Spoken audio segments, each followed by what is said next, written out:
Assalamu alaikum, урматтуу менин энем программасынын көрүүчүлөрү жана менин ардактуу, сүйүктүү көрөрмандарым. Бүгүн сиздер үчүн дагы бир өзгөчө программаны тартуулагым келип турат. Анткени бул жолу дагы мурдагы программаны көрүп, андан бир таасир этип, таасир алып дегендей. Атай Москвадан бир ыймандуу келин бизге тағарағы маға буйрутма берділі. Алыскы Жалалабад облысына барып, кайненесин куттуктагысы келген экен.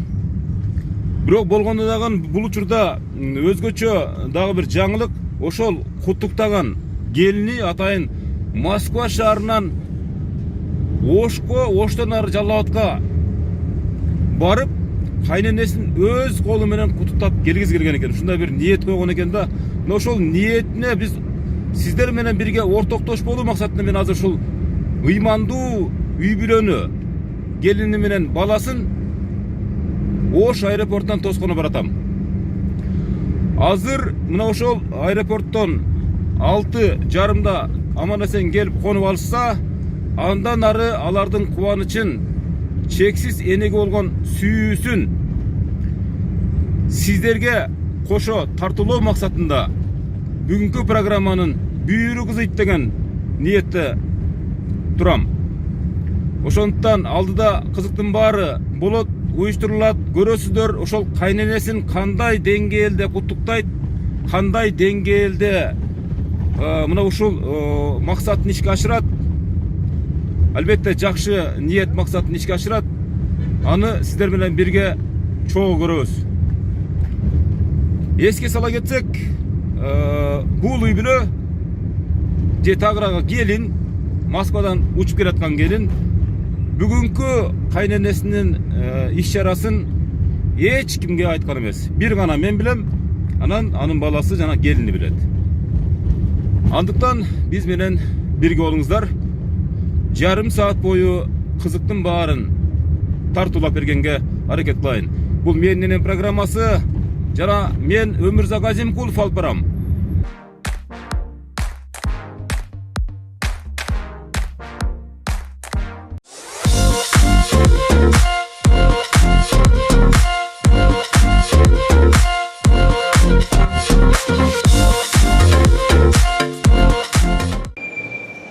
Күтүп атам.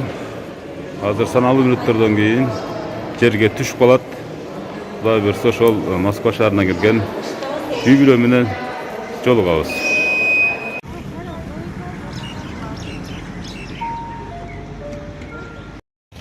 Келеріңіздер, аман-эсен келип калдыңыздарбы? Жакшы, рахмат, келип алдык. Каяктан келатасыздар? Биз Москвадан келебиз. Москвадан атайын энени куттуктагалы келатсыздар да? Кудай кааласа. Айтпай сюрприз кылайлы деп. Айтпай сюрприз кылган, Сиз баласы болса? Мен баласы болом. Аха.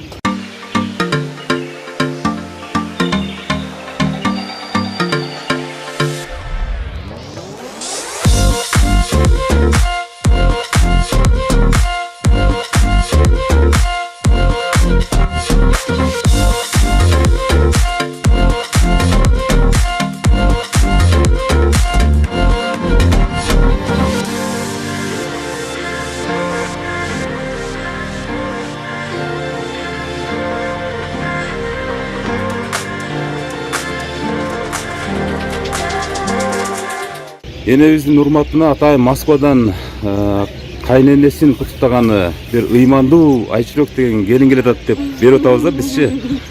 Ошо айтсаңыз, ушул ниетти качан койдуңуздар эле? Биз өзү билет алганыбызга 1 ай болду. Өзү негизи айтпай эле ушул сюрприз кылайлы деп, балдар күтүшөт деп эме кылып аталы. Кечээинде мен немени көрүп калдым да. Өзү ойлонотмун эле кандай кылып мен сюрприз кылсам экен барганда депчи. Анан кийин YouTube'дан көрүп отуруп сизди көрүп калдым. Анан ошо сиз менен сүйлөшүп, сиз менен договариваться этип, анан келип калдык. Сиз ушунда өзүңүз кандай сезип атасыз азыр? Мисалы, өз энеңизди куттуктаганы кетип баратыпчы. Жакшы. Буга чейин ушундай куттуктоолорду кылып көрдүңүзбү эле же бул биринчи жолкусубу? Баягы телевизорияга, YouTube'га чыгаруу боюнча. Биринчи жолу эле го деп. Биринчи жолу эле. Ошо Кандай таасирленип атасыз азыр? Өтө сонун сонун. Барабыз, Кудай кааласа барабыз. балдарыбызга. Убакыт өтпөй атабы сиздерге? Ооба да зарыга келбейт убакыт өткөрүп. Жетпейбиз же самолетто.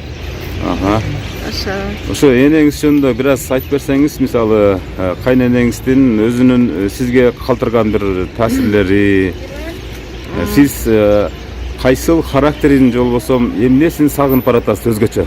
Мен апамын өзүн сагынып барам. Өзү турушу өзү бир башкача апам. Эч качан мага кайненелик кылган эмес. Өз апамдай постоянно мамиле кылат.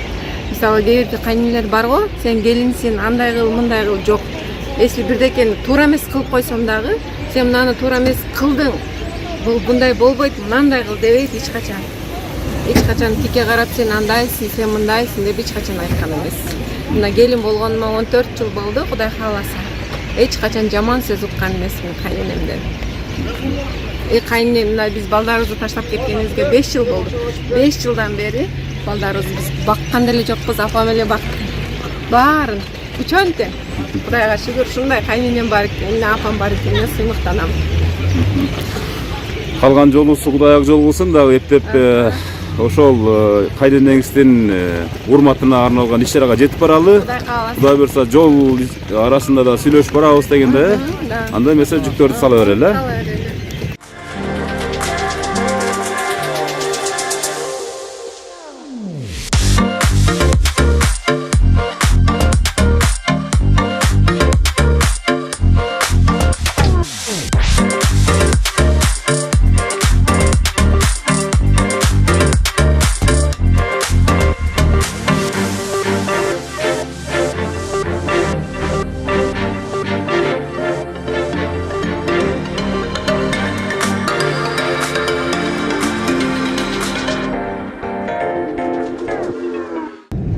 Азыр бир саналуу сааттарда деп коелу, мүнөттөр десек болбойт. Биз Жалал Абадка Оштон чыктык, бир 2 сааттын тегерегине жетип барабыз. Кудай буюрса, Кудай жол берсе.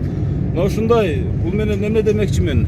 Мына ушундай келиндердин катары көбөйөрсүн деген өңүттө биз азыр дагы бир ушул иш-чаранын бир өтө бир ордосун деп кое берели. Сиздерге дагы тартуулайбыз. Азыр экрандан алыстабай биз менен бирге болуп туруңуздар, урматтуу көрүүчүлөр. Биз азыр келиндин кайненесине болгон кусалыгын, сагынычын сиздерге ачык айкын тартуулап беребиз.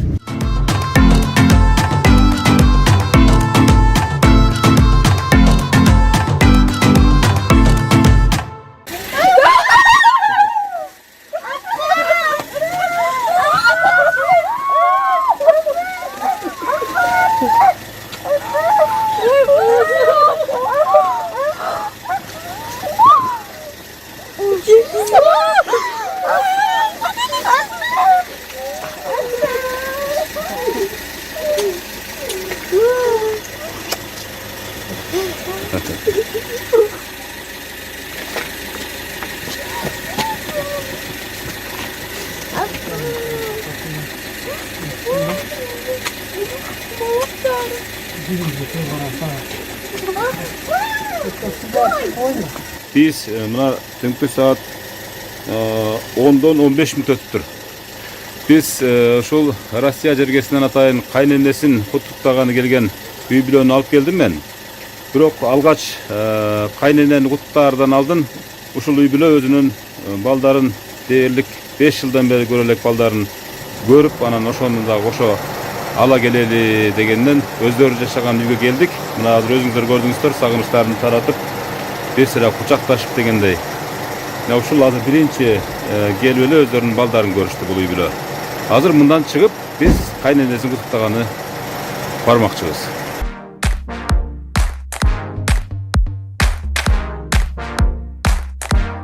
Biz hazır mına özüңүздөр көрүп аткан программада кандайдыр бир өзгөрүүлөр болуп калышы мүмкүн. Бул эмне үчүн ресторанга барып куттукташ керек эле го, эмне үчүн ресторан болбой калды деген көрүүчүлөр үчүн кыскача тактама. Биз ресторанга болушунча аракет жасап көрдүк, бирок тилекке каршы биз барганча барып ошол үй бүлө Москвадан келген келини менен баласы үйүндө кыздарын алып, кайра ресторанга жеткенче той бүтүп, ошол кайненеси жолдун жарымына келип калган экен. Кайра башынан кайра эле ошол өздөрүнүн үйүнө келип, ошол жерден күтүп алганга туура келди. Ушундай түшүнбөсүздөр болбош үчүн мен ушул тактаманы, маалыматты сиздерге берип коеюн деп чечтим. Кандай сени? Жакшысызбы, ден соолуктарыңыз? Жакшы, кел. Сизде Россияда бир балаңыз бар беле? Не? Ким деген балаңыз бар эле? Эң кичине балаңыздын аты? Арстан. Арстан. Ошо балаңыз сизге бир сюрприз берип берди эле. Атайын сиздин үйүңүзгө келдим мен. Атайын оштоңчу азырчы. Мына машина меники. Ошо сизди бир сөзүңүздү агартуу максатында бир сюрпризибиз бар эле. Бир келип көрүп койбойсузбу? Келиңиз. Райнак, наларым нечеде? Келе бериңиз.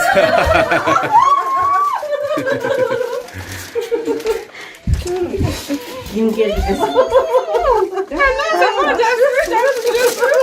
Арстан келип калдыңбы? Аспандан түшүнөр.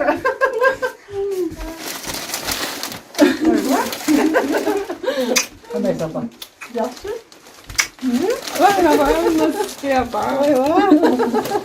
Gelin. Qanday sapa? Кичкенери? Эми өзүңүздү кандай сезип атасыз? Жакшы. Азыр бул нерсе оюңузга келди беле, келбеди беле? Жок, оюмга келген. Сюрприз да, бул сюрприз ушундай болот эне. Атайын Россиядан бир ай мурда мына ушул Айчурок деген келиниңиз биздин тынчыбызды койбой, тынчыбызды алып, мен кайненеми апамдан дагы жакшы көрөм. Кайненемин мен баягы көрүш үчүн эмес, сагынып баратам деп ушул биздин YouTube каналыбызга менен программасына кайрылды эле.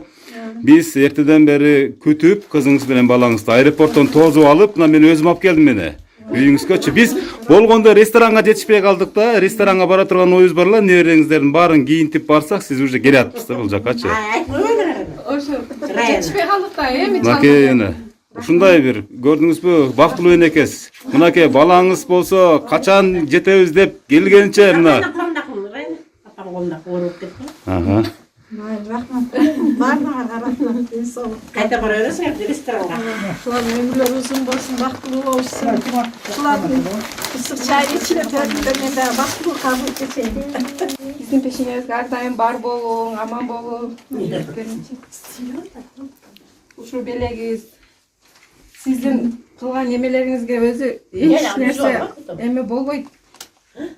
Үзүп иштейинчи. Кайчап келсиңби? Болду, үзүп коеюн. Колуңузду дең апа.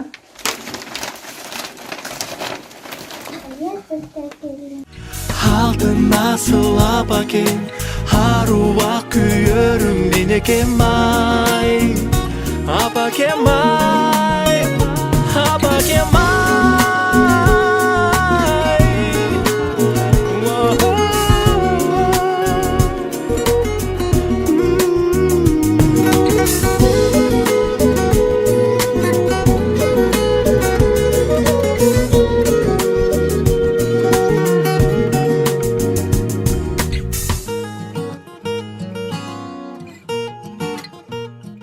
Болду. Бул алтын не деп коет буну? Браслет. Алтын браслет. Мынакей келини кайненесине алтын браслет белек кылды. Андан сырткары ушул эне айтсаңыз кайсы белеги өзгөчө жакты?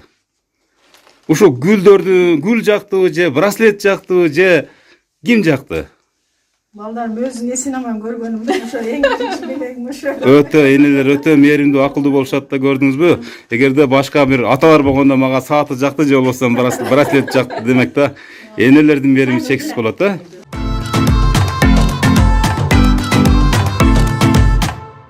Келиним жакшы ачык айрым, ичинде мындай бир немени сактабайт, бир кичинемден замечание кылсаң, башка неме айтсаң жакшы, ошону туура кабыл алат.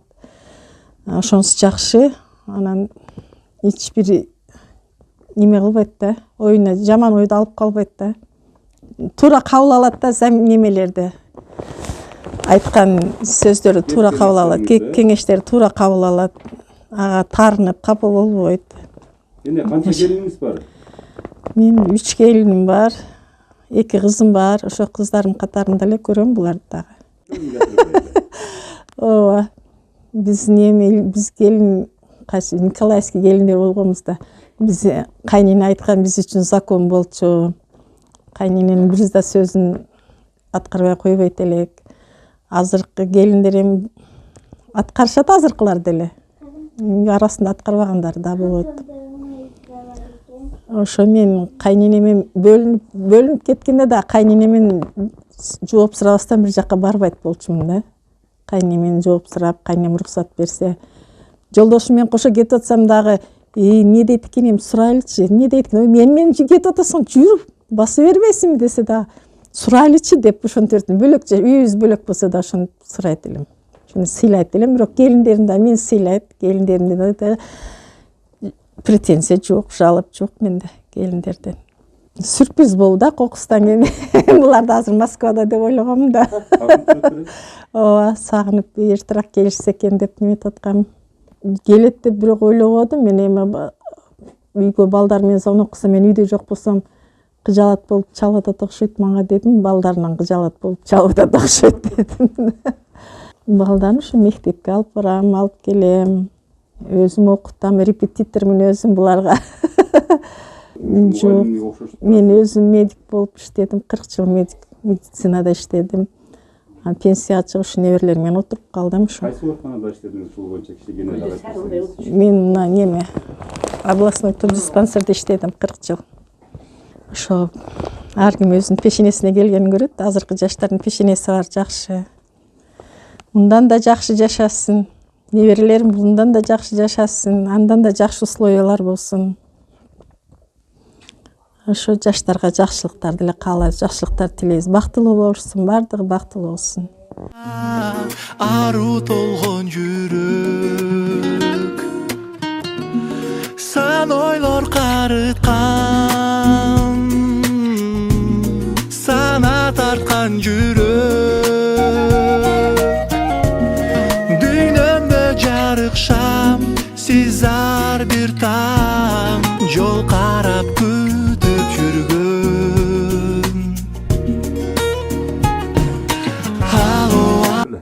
Ооба. Байрамдарда куттуктаганда жакшы көрөм деп SMS жазып, звонок кылып куттуктап, апа сизди жакшы көрөм деп. Апа сизди жакшы көрөм. Биз сизге ыраазыбыз. Кабагым, кашым дебей, 3 баланы апам өзү өстүрдү. Эч качан неме кылган жок. Мен бала баккандай деле болгон жокмун. Бу жерде келиндик доор эмес, кыздык эле доорду сүрүп жүрөм да 14 жылдан бери. Эч качан бир нерсени сен мындай кылбадың, андай кылбадың, ант мынт деп эч качан тике сүйлөбөйт. Билет алгандан мен өзү эме план кылып баштадым. Кантип эми эч кимге билдирбей келели. Бу жерде болсо тааныштар деле бар. Алар айтып коебу деп неме кылдык. Анан ошо кечээнде ошо сиздерди YouTube көрүп отуруп, сиздин эмеңизди көрүп, программаңызды көрүп, сиз менен байланышып, сиз аркылуу ушинтип сюрприз болуп келип калдык. Силерде кыздарыңардан, балдарыңардан ушундай урмат сый көргүлө. Рахмат, айтканыңыз келсин Передачаны апа. барган саңа да ден соолук, узун өмүр, үй бүлөлүк бакыт. Ушундай энелерди сүйүндүрүп жүрө бер сен дагы. Өкмөтүбүз жакшы иштеп, бизге да завод, фабрикаларды курса Кыргызстанга, жаштар кетпесе чет өлкөгө мигрант болуп, өздөрүнүн бала чакасынын пешенесинде болсо жакшы, бардык эле эне ошону каалайт. Балдарын, өзүнүн балдарын өздөрү бакса жакшы да. Биз канча карасак деле баары булар атасын, энесин сагынышат. Баары болбойт. Биз кант май бергенибиз менен да булардын урушканы жакшыраак да ата-энесин урушканы. Ошо ата-энеси балдар менен дайым бирге болгон каалайбыз, тилейбиз. Энелер, бардык энелер эле тилейт.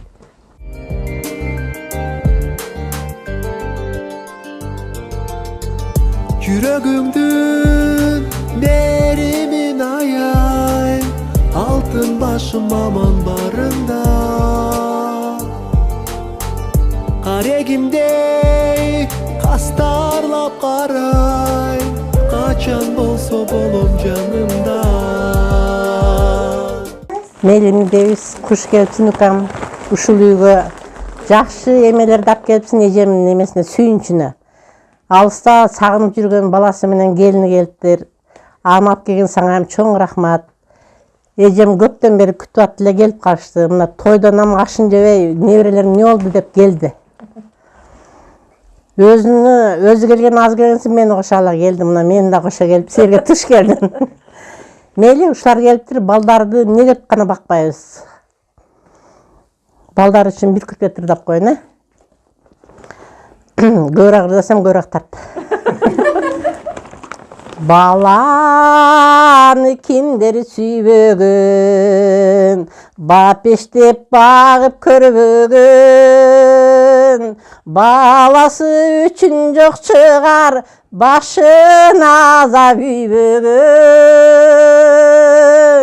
Тумулуп калса баласы, түгөнөт экен аргасы, бериге даяр жанында, болса эгер анын айласы. Бериге даяр жанында, болса эгер анын айласы. Дамир апам мени көп баккан, бактылуу жашасын апам, көп жашасын. Рахмат бизди бакканыңызга. Дан апам бизди чоңойтtu, кичинекейибизден Дан апам бизди бакты. Ошон үчүн апа дейбиз. Жакшы көрөбүз. Ошо. Рахмат бизди чоңойтконуңузга, чоң. Ошо. Сана тарткан жүрөк, дүйнөмдө жарык шам, сиз ар бир таң, жол карап күтүп жүргөн. Алло апам бапакен, жаным дүйнөм берекен, сагынычта улуңуз ар күнү. Алтын асыл апакен, аруак күйөрүм менекем май, апакен май.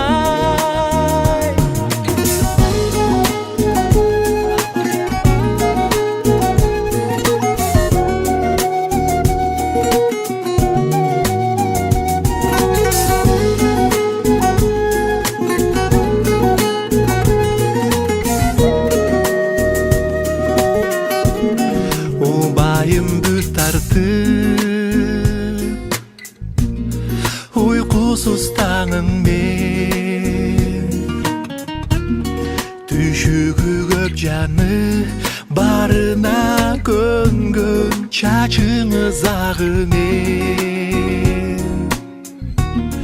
Alыста жүрсөм да. Балдарыма, келиндериме, неберелериме, сага ушул программаны алып барып аткан сабадагы бардыгыңарга эң биринчи ден соолук, узун өмүр, үй бүлөлүк бакыт, иштериңерге ийгилик, тапкандарыңарга береке, силер да ушундай балдардан, кыздардан ушундай урмат, сыйла көргүлө. Асманыңар ачык болсун, жолуңар шылдыр болсун, жолдошуңар кызыр болсун.